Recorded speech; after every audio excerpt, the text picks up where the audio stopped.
ఈరోజు నేను మీకు ఒక చిన్న మోరల్ స్టోరీ చెప్దామని వచ్చాను. ఈరోజు మనం ఏం చెప్పుకుందాం? ఒక చిన్న జింక కథ చెప్పుకుందామా? అందులో చాలా మోరల్ ఉంటుంది. వినండి. లాస్ట్ వరకి వినాలి. ఓకేనా? ఏంటంటే జింక పర్ అవర్ 90 కిలోమీటర్స్ స్పీడ్‌తో పరిగెడుతుంది అని మీలో ఎంతమందికి తెలుసు? కానీ అది అలా పరిగెట్టదు. అది జస్ట్ పర్ అవర్ 60 కిలోమీటర్స్ మాత్రమే పరిగెడుతుంది. స్పీడ్‌లో పరిగెడుతుంది. ఎందుకని? దానికి భయం.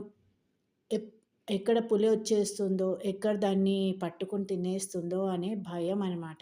అందుకనే తన మీద తనకి నమ్మకం లేకపోవడం వల్ల, కేవలం దాని మీద దానికి నమ్మకం లేకపోవడం వల్ల మాత్రమే అది పులికి చిక్కుతుంది. కానీ లేకపోతే మన జింకకున్న స్పీడ్ లిమిట్‌కి అది ఎప్పటికీ పులికి దొరకకూడదు. దీనివల్ల మనకేం అర్థమైంది? మనం ఎప్పుడు కూడా లైఫ్‌లో వెనక్కి తిరిగి చూసుకుంటే ఏమీ ఉండదు లైఫ్‌లో. అంతా నిల్లే ఉంటుంది. అదే ఫార్వర్డ్ ముందుకు వెళ్ళి చూసుకుంటే ఏమవుతుంది? అంతా మంచే జరుగుతుంది. రేపన్నది ఎప్పుడు హ్యాపీనెస్ మాత్రమే ఉంటుంది. సో, మనం పులిలాగా ఉందామా? జింకలాగా ఉందామా? మీరే చెప్పండి.